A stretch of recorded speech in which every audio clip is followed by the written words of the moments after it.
Bonjour et bienvenue sur ma chaîne Budget Serein, vous êtes avec Adeline. On se retrouve aujourd'hui pour la petite vidéo du bilan de la semaine 2 du mois d'avril, puisque moi ma semaine 1 a commencé le 26 mars. On touche nos salaires à peu près aux alentours de cette date. On a déjà fait un premier bilan la semaine dernière qui n'était pas folichon, folichon, il faut l'avouer, mais finalement c'était pas si surprenant que ça puisque je formule des enveloppes au mois et je fais des épargnes systématiquement en début de mois également. Ce qui veut dire que finalement il me reste très très peu de marge d'erreur.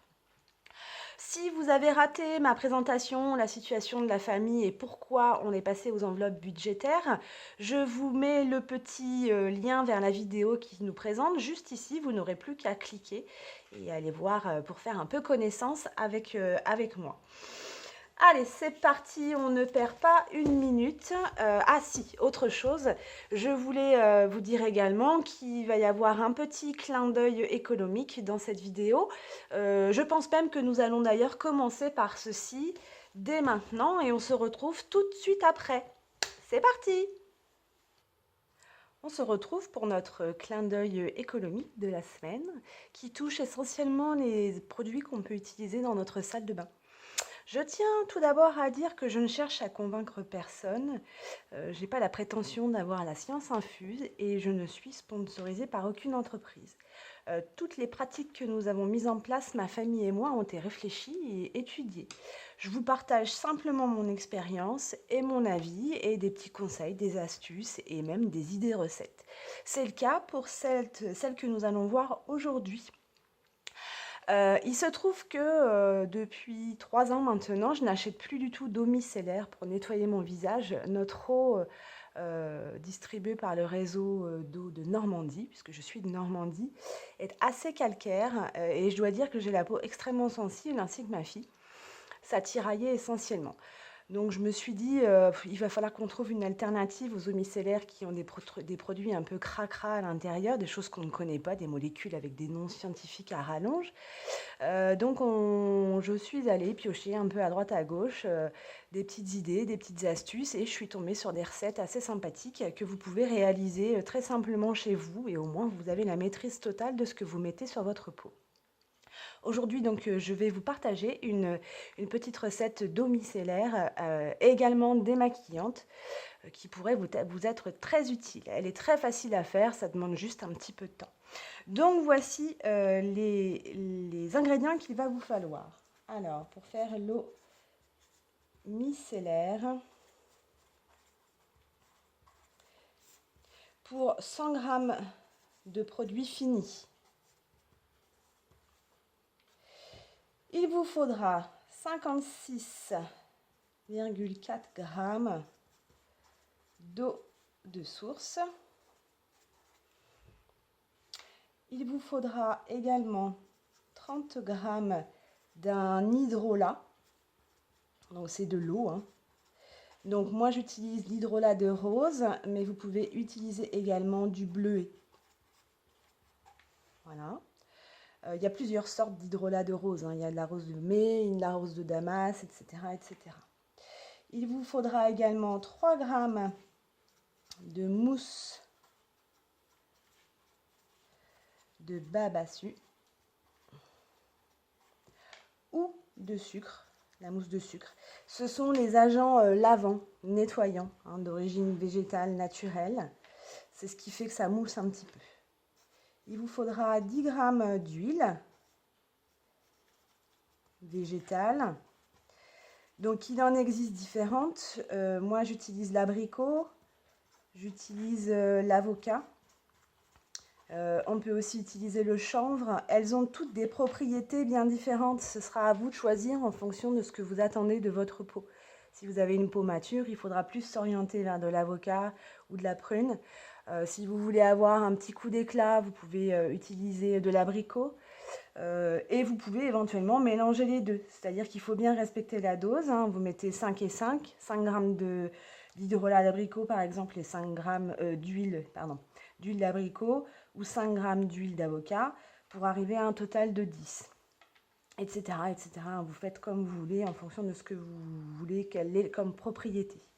Et pour pouvoir conserver tout ça, il vous faut 0,6 g d'un conservateur naturel, donc soit le Cosgard, soit la vitamine E sous forme de gouttes, ou éventuellement de l'huile de pépins de raisin. Voilà. Ça, c'est pour une eau micellaire biphasée qu'il faudra mélanger avant chaque utilisation. Ça se rince ou non, à vous de voir, suivant vos pratiques habituelles. Tous ces ingrédients-là sont modulables, hein, mais il faut aller rechercher un petit peu à droite, à gauche pour savoir ce qu'on peut remplacer sans qu'il y ait trop d'incidence sur la composition de la recette. Vous pouvez également trouver tous ces ingrédients sur des sites comme Aromazen, Aromazone, plein d'autres en fait. Il y a même des choses qui sont tout simplement faciles à trouver dans les Leclerc ou les Carrefour, dans votre supermarché, hein, comme notamment les hydrolats, même les huiles végétales maintenant, et même parfois aussi l'huile de pépin de raisin ou la vitamine E. Donc on a quand même moyen de trouver ce genre de choses pour pouvoir les faire do it yourself, hein, c'est-à-dire à la maison et vous-même. Les avantages de faire ce genre de produit, c'est qu'on maîtrise la totalité des produits qu'on intègre et des ingrédients qu'on intègre dans la recette. Comme ça, on ne met pas de molécules cracra sur le visage. C'est assez économique finalement. Si vous faites une commande groupée, par exemple sur Aromazone, il faut savoir que chez Aromazone, une fois par mois, ils offrent les frais de port. Donc en gros, il faut en profiter à ce moment-là pour ne pas avoir de surcoût. Aromazone, je ne sais pas trop. Je n'ai pas commandé depuis longtemps. C'est adaptable aussi, hein, donc suivant les types de peau. Les moins, malheureusement, c'est que ça demande un peu de temps et de nettoyage puisqu'il faut que tout soit clean avant de la préparer. Il faut que vous ayez prévu un petit bidon en plastique pour pouvoir fabriquer fabriquer et stocker votre eau micellaire. Ça demande un investissement qui est assez important, mais il faut le faire au départ. C'est la balance. C'est une balance de précision, hein, au dixième près. Donc sans ça, vous ne pouvez pas avoir des mesures exactes. Et elles sont très importantes pour qu'on ait un équilibre total qui arrive bien à 100 pour 100 grammes, ou soit 100%. Donc c'est le petit moins. Après, une fois que l'investissement est fait, vous allez voir dans la pratique, ça peut servir plusieurs fois, puisque moi je m'en sers également pour mes savons, pour fabriquer mes déos, pour fabriquer mon démaquillant et plein de choses. Donc en fait, c'est vraiment pas perdu. Il faut savoir qu'une eau micellaire bio en magasin peut partir entre 5,74 €, 7 €, 8 € les 500 ml. Donc à vous de voir si vous gagnez un peu d'argent et vous faites un peu d'économie. Moi, j'en suis convaincue et je l'ai chiffré par rapport à l'eau micellaire que j'ai achetée en magasin bio pour moi-même et pour ma fille. Voilà, c'était la petite parenthèse économique, si je puis dire. Vous retrouverez dans le descriptif, juste ici de cette vidéo, les liens vers les fournisseurs d'ingrédients pour que vous puissiez éventuellement la réaliser vous-même. Voilà. Sachez que je suis très heureuse de partager avec vous ces petites recettes et ces petites astuces. Elles m'ont, moi, sauvé la vie et très honnêtement, ça m'a permis de reprendre la maîtrise totale des produits que nous pouvions mettre sur notre peau. Allez, sans perdre un instant, on enchaîne directement avec le bilan de la semaine 2 du mois d'avril. Je prends mon joli Crésus et je vous explique comment s'est passée cette semaine. Alors cette semaine, ça s'est plutôt bien passé et je me suis rendu compte de certains couacs et qu'il était même nécessaire de faire quelques ajustements, aussi bien sur le prévisionnel des épargnes annuelles que j'avais prévu, notamment pour les anniversaires, et aussi en ce qui concerne le coiffeur. Parce que forcément, la semaine dernière, mon mari et mon fils ont décidé d'aller chez le coiffeur en même temps, la même semaine. Et il faut savoir que je ne budgétise pas ça en enveloppe. C'était plutôt sur une épargne. Et en fait, ça m'a posé problème puisque d'une, ils ne vont pas chez le même coiffeur et les coiffeurs n'acceptent pas les cartes bleues. Enfin, si, il y en a un qui accepte les cartes bleues et l'autre pas du tout. Donc finalement, je me suis dit qu'il fallait remédier à ça. Mais je vais vous expliquer pourquoi après et comment j'ai fait. Allez, on attaque voir tout de suite les comptes de cette semaine. Alors, Crésus, dis-moi un petit peu ce qu'il en est. Donc, dans la catégorie alimentation, nous partons chaque semaine avec un budget de 150 € par semaine. Vous voyez, j'ai fait pas mal d'achats pour finalement arriver avec 5,44 € en fin de mois. Pas en fin de mois, pardon, en fin de semaine. Il faut savoir que pour le coup, j'avais acheté des Ferrero Rocher des Ferrero Mini Eggs et des Kinder Surprise pour le pack des enfants de la famille et que forcément, avec le scandale sanitaire, il a fallu que je ramène tous ces chocolats. Et finalement, ça a été plutôt une bonne opération pour moi puisque j'ai pu bénéficier dans un autre magasin et dans une autre marque d'une meilleure promotion que j'avais eue lorsque j'avais acheté les chocolats en début de semaine dernière. Ce qui fait que finalement, j'ai réintégré 6,18 € en plus que j'avais dépensé. Donc là, pour le coup, c'est une bonne opération pour moi. Alors, je finis normalement la semaine avec 5,44 € d'économie dans la catégorie alimentation. Et là, immense joie, celle que je n'avais pas eue la semaine dernière, je récupère un petit billet de 5 € que je vais mettre de côté tout de suite parce qu'il va aller dans un premier défi. Et il me reste de la monnaie. Donc 5,44 €, on vérifie. Ah, un œil qui s'est caché là. Donc on a bien les 5,44 €. C'est parfait. Je les positionne ici et on verra ce qu'on en fera après. Je clôture donc ma semaine en alimentation. Hop, oui, j'ai été obligée d'effacer en haut parce que ça risque d'être un petit peu juste. Je fais un dépôt. Nous sommes le 9,04 de plus 150 €. À savoir que la semaine prochaine, nous faisons l'anniversaire de notre fille. Donc, il va falloir que j'intègre la partie que j'ai prévue en épargne pour financer les anniversaires dans la partie alimentation, soit environ 60 € de plus juste pour le repas. Hop. Donc là, on part à 150 €. Et les 60 €, je viendrai les mettre dans la semaine parce que c'est vraiment deux comptes différents. Et je me demande même si je ne vais pas faire juste une séance course exclusivement pour les achats de l'anniversaire. Comme ça, au moins, ça ne mélangera pas les deux comptes et je vais bien avoir scindé les deux parties. Alors, on y va. Donc, on intègre le tracker et on va prendre les petits billets. 2, 4, 6, 8, 10... et 50 qui font 150 pour les achats alimentaires de la semaine prochaine. Voilà. On passe à la catégorie santé. Alors la santé, il ne s'est rien passé. Nous ne sommes pas malades, on croise les doigts, c'est une bonne chose. Je suis juste allée chez le dentiste cette semaine qui m'a fait une radio et j'en ai eu pour 75 € en plus de ça. Bon, après, je vais être remboursée par la sécurité sociale et ma mutuelle, donc je ne les ai pas rentrées ici finalement, puisque ça se fait assez rapidement. Et j'ai réglé en carte bleue, j'ai pas eu le choix. Cette catégorie-là, elle est vraiment pour des achats de type pharmacie ou des crèmes, des choses comme ça. Donc, si je peux ne pas y toucher ce mois-ci, ce qui a l'air d'être en bonne voie, ça pourrait être un potentiel d'économie. Ça serait vraiment très très cool. En ce qui concerne le shopping en famille, je prévois donc 50 € tous les mois.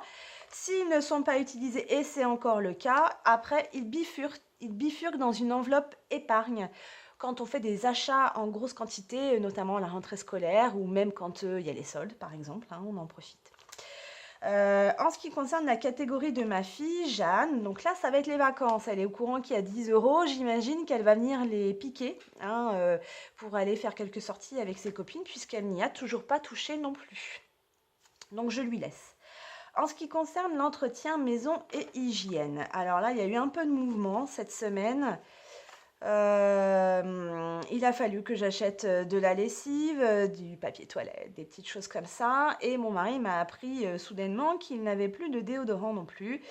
Ce qui fait que normalement, et ça c'est une enveloppe au mois, hein, 30 euros, c'est une enveloppe au mois. Alors le déodorant de mon mari n'arrive pas à utiliser le déodorant solide que je fais, ça ne lui convient pas. Donc bref, je ne vais pas me battre avec lui, certes, hein, je n'oblige personne.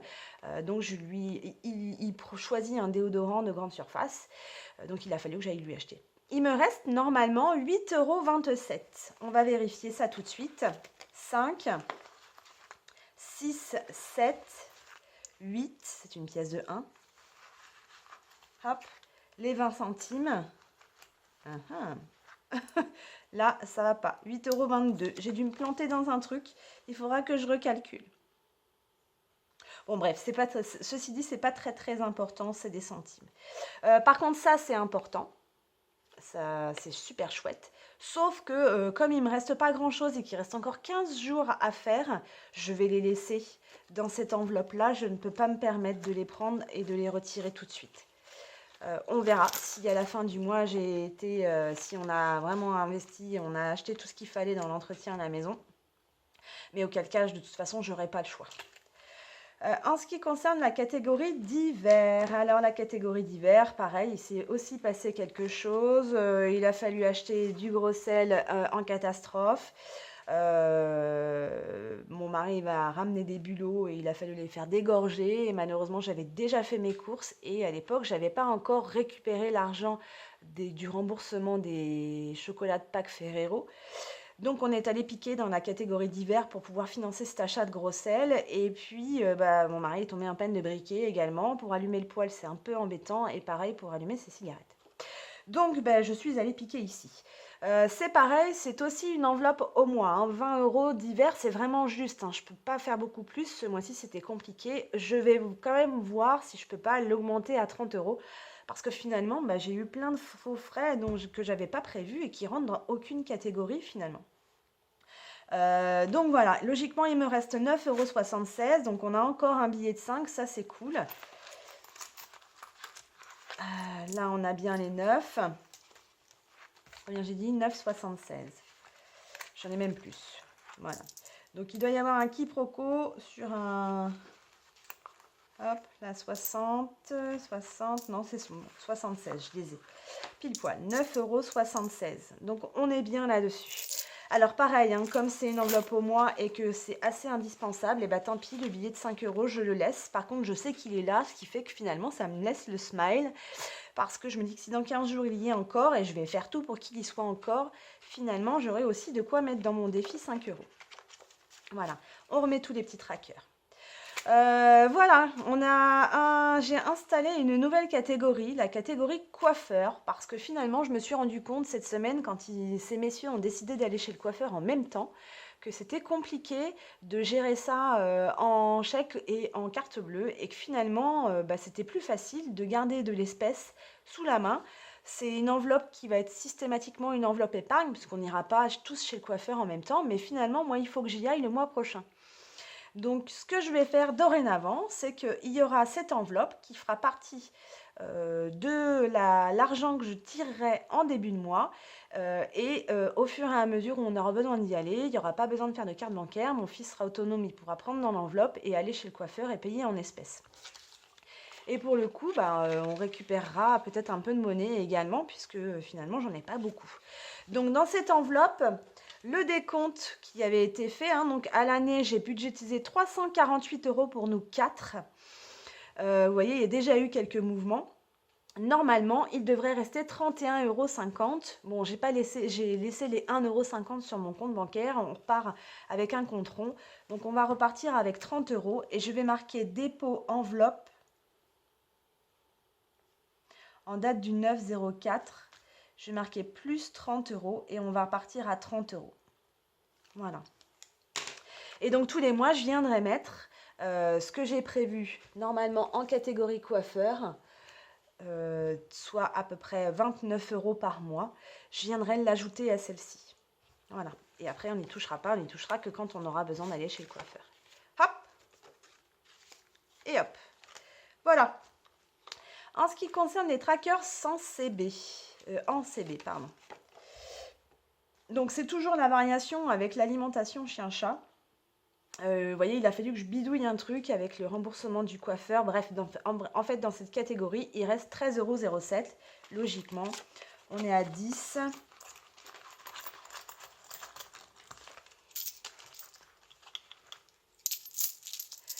Alors, 11, 12, 13. Oui, c'est ça. 13,07. On est bien. Donc, on les remet parce que le mois n'est pas fini. Il reste encore 15 jours. Hop, 15 jours. Et ça, c'est pareil. C'est aussi une budgétisation. Hein, 30 €, c'est au mois. Sachant qu'à côté de ça, je mets sur un petit compte épargne un peu plus parce que je fais des commandes groupées sur Internet pour mes chiens. Hop, voilà. En ce qui concerne les gains, eh bien cette semaine, j'ai vendu sur Vinted un ensemble de petits moules empreintes flocons. Je faisais il y a quelques années du cake design, j'en fais beaucoup moins. J'ai donc fait du tri dans mon matériel et je revends beaucoup de moules et de matériel de cake design. Donc j'ai une personne qui m'a acheté un ensemble de lots, un lot pardon, sur Vinted. Il est déjà parti et c'est un règlement. J'attends donc que ça arrive sur mon compte bancaire pour pouvoir le virer sur mon compte épargne de façon à rembourser une enveloppe dans laquelle j'avais déjà piqué auparavant. Voilà en ce qui concerne Crésus et les petites économies. On va passer maintenant en ce qui concerne les activités de la semaine. Donc dans la catégorie bureautique, j'ai acheté des timbres ce matin. J'ai pas eu le choix. Donc paiement en carte bleue, il doit me rester 2,40 €. Nous sommes allés à la cave chercher quelques bonnes bouteilles de vin pour pouvoir agrémenter nos repas, prendre un petit coup, un petit peu d'apéro de temps en temps. Donc il reste 0. Mon mari est allé chercher ses cigarettes. Il reste 77,55 € pour 15 jours. Il va falloir qu'il serre la ceinture. Et j'ai fait un peu d'essence dans notre voiture, sauf que j'ai budgétisé 60 € et pour le coup, là, j'aimerais bien utiliser que 40 ce mois-ci, ce qui me permettrait de pouvoir faire une économie de 20 € pour le mois. Je croise les doigts, je vais marcher, mettre mes bonnes chaussures et ça devrait le faire normalement. Voilà pour la partie économie épargne. Donc j'ai rencontré un petit souci en ce qui concerne les anniversaires de la famille que j'avais budgétisés. Il a fallu que je me suis rendu compte qu'en fait j'avais pas budgétisé assez, mais alors vraiment pas du tout. Parce qu'à l'origine j'ai budgétisé les cadeaux des enfants, nos cadeaux à nous, et à peu près une enveloppe de 120 € pour les repas. Sauf que, en général, mon mari et moi, on ne fête pas nos anniversaires avec la famille, mais on fête les anniversaires de nos enfants avec la famille. Et finalement, si je divisais par 2, puisque nous avons 2 enfants, ça fait une enveloppe de 60 € juste pour pouvoir agrémenter l'alimentation. Sauf que 60 €, j'ai même pas de quoi acheter l'apéritif et le vin. Ce qui veut dire que ça, c'est beaucoup trop peu finalement. Je vais être obligée de faire 120 € par repas. Tout simplement pour pouvoir inclure l'achat de la nourriture, des gâteaux, éventuellement si j'ai de la déco à mettre sur la table, et tout ce qu'on va offrir en ce qu'on appelle en liquide pour pouvoir boire avec ce qu'on va manger. Ce qui veut dire qu'en fait, ma catégorie là, elle est plus du tout bonne. Donc, ma budgétisation à 400 € pour l'année, elle n'est pas suffisante. Donc là, ce mois-ci, en plus de ça, on a déjà acheté un cadeau et pour le coup, il me reste que 45,89 € de budget pour pouvoir agrémenter le repas avec le vin, l'apéritif, etc. Donc déjà, je ne suis pas du tout dans les clous. Ce qui fait qu'en fait, il va falloir que je revoie tout totalement. Il va falloir que je rajoute à ces 400 € au moins 120 € de plus juste pour envisager un repas ou même 140 € parce que sinon ça va être trop juste. Donc je vais reprendre mon prévisionnel d'épargne. Je vais reprendre la catégorie anniversaire famille et je vais répartir ça pour qu'on reparte sur une base un peu supérieure aux 34 € que j'avais prévu à l'origine. Je pense qu'il va falloir que je fasse à peu près comme Noël, c'est partir à 40 voire même 42 € par mois, de façon à pouvoir inclure pas que les cadeaux, mais aussi l'ensemble de la fête d'anniversaire de mes 2 enfants. Voilà, ça c'était l'ajustement que je devais faire, donc pour les anniversaires de la famille et aussi pour cette histoire de coiffeur, hein, où je me suis fait un peu avoir et un peu dépassée par les événements cette semaine. Hop, on va passer tout de suite à la répartition des petites économies de la semaine.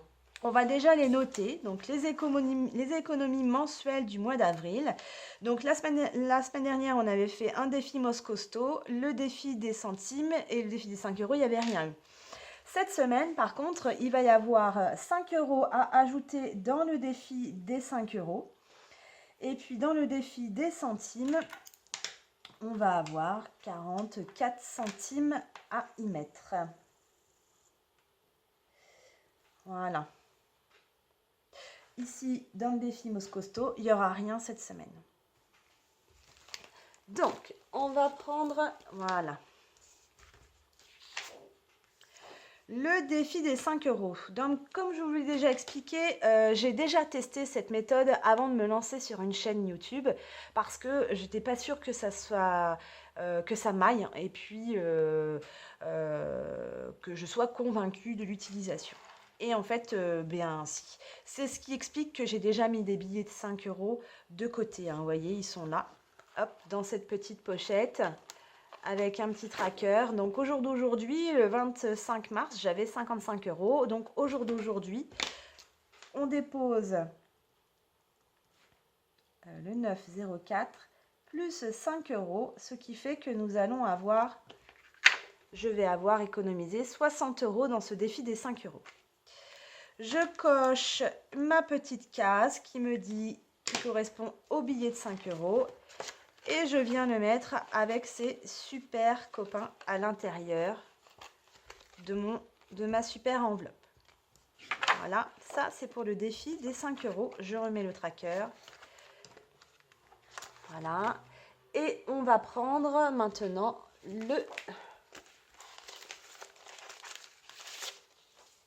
le défi des centimes, en espérant, oui ça va aller, en espérant donc que la catégorie, le chiffre 44 centimes soit toujours disponible et c'est le cas. C'est parfait. Oh, je suis trop contente. Hop, voilà. Donc on y va, c'est parti. Le rikiki, finalement, j'en ai pas besoin. On le retire. Le défi Moscosto, on le retire également. On va juste prendre nos petits pots, hop, dans lesquels je mets les pièces là et les pièces en cuivre.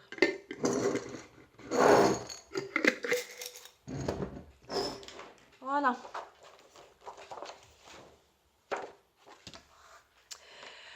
Eh bien écoutez, c'était une bonne semaine, assez active dans l'ensemble. J'ai fait des économies dans un sens, j'ai fait des épargnes aussi, quelques réajustements. Je suis plutôt satisfaite.